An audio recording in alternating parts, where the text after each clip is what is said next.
What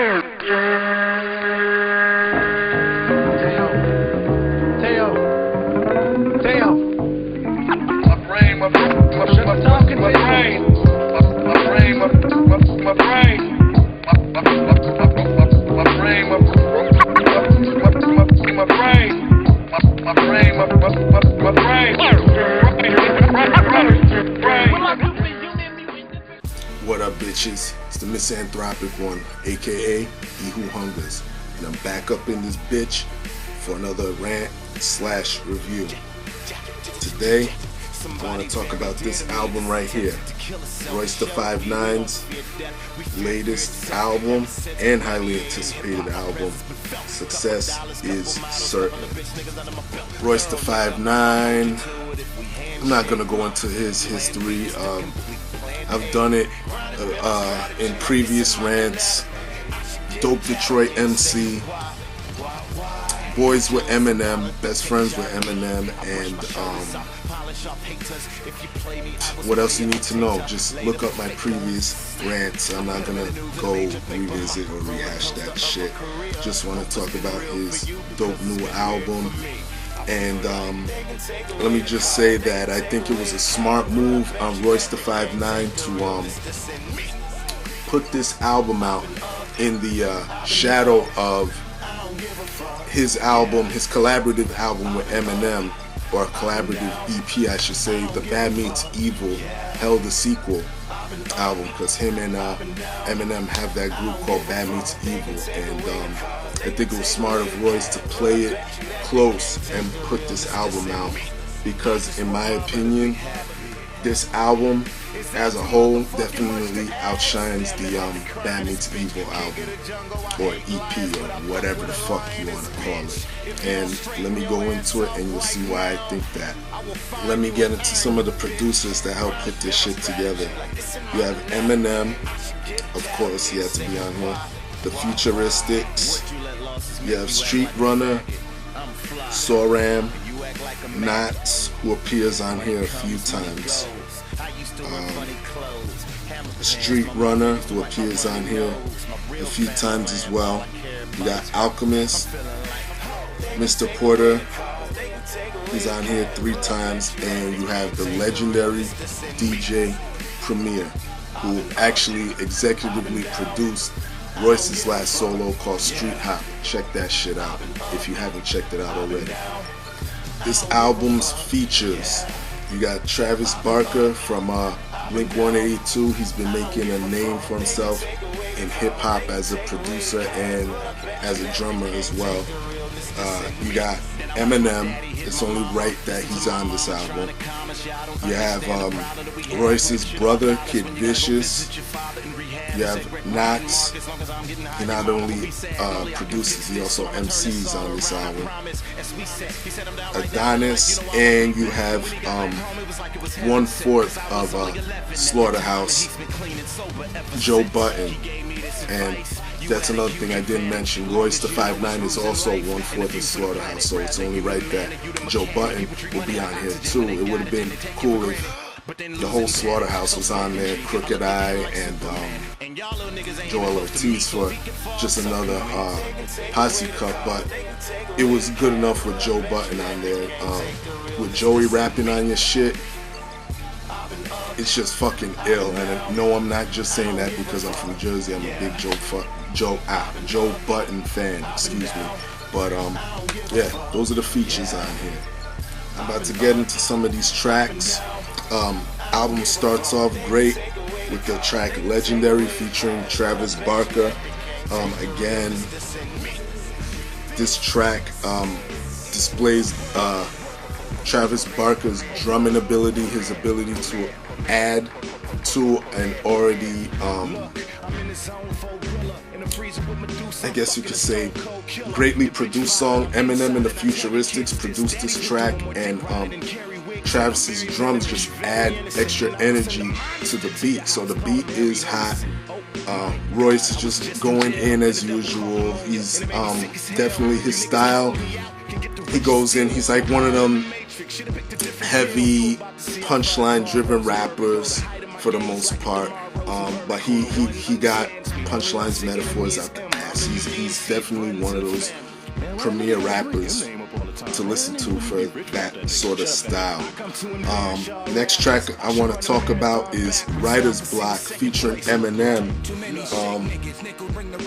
Dope track. Again, this displays Royce's ability to just go in and just rhyme his ass off. And the only thing disappointing about the track is the fact that Eminem is just on the hook. Now you would assume that Eminem would at least lay a verse down, but whatever, you know, I kind of prefer it that way because Royce needs some more exposure, you know, because like I said earlier, I'm glad that Royce came out with this album at this point because let's be honest, the Bad Meets Evil shit that came out, Eminem's popularity sort of propelled that out, and you know, that's getting Royce, you know, the exposure that he needs. And Eminem sat back on the hook and let Royce do his thing. So I'm sort of glad for that now that I'm thinking about it. Another track that I like is track 3, Merry Go Round. It's just another story of Royce coming up in Detroit and in the rap game, and he talks about various things, you know, how he ghost wrote for Dre and how motherfuckers were talking shit, how he got into conflict within the rap game. He also touches on his relationship with Eminem. Dope storytelling, fucking love it. Another track I'm gonna skip way ahead. There's only 11 tracks on this album, by the way, so I'm gonna skip way ahead to track 7, I Ain't Coming Down.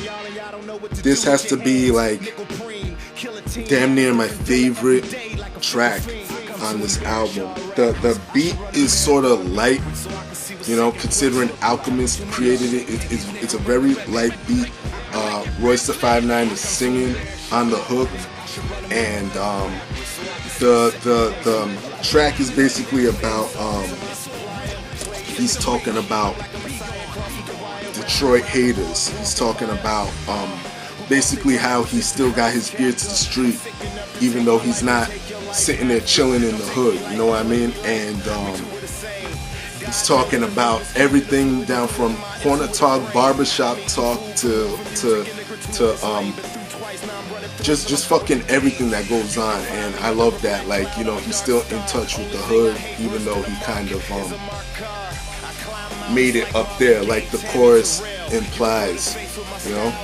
They're asking him, how does it feel to be up there? I ain't coming down. You know, that's such a dope hook right there. I love that.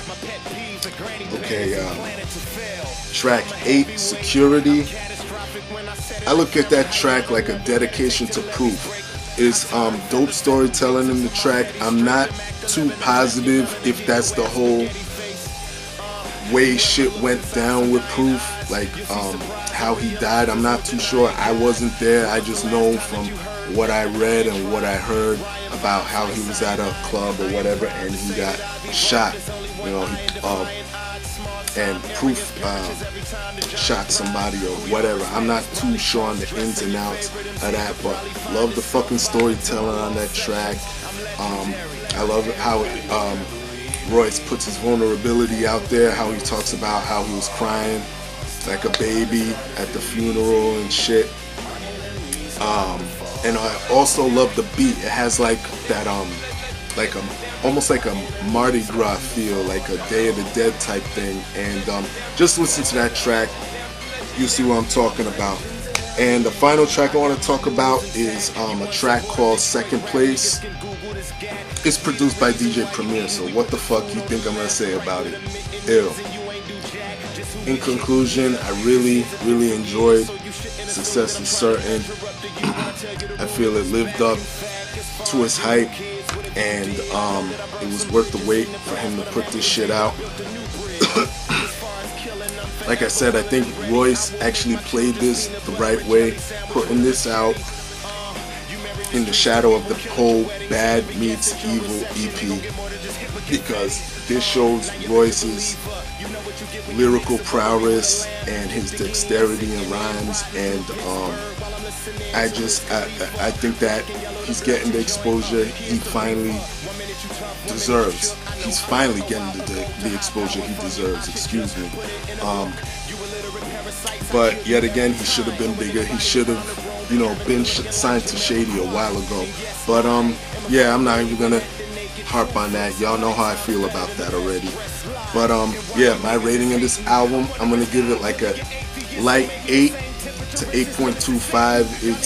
It's a real solid album, solid listen, 11 tracks.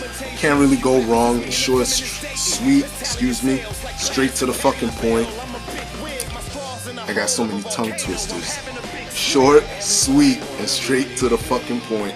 And Royce the 5'9", thank you for putting this album out.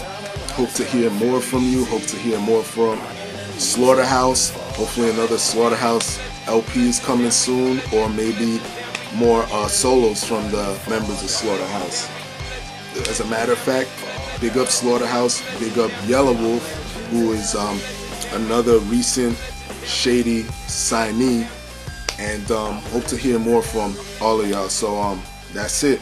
Leave your love, leave your hate, most of all subscribe, and stay tuned for more reviews and rants. Peace, bitches.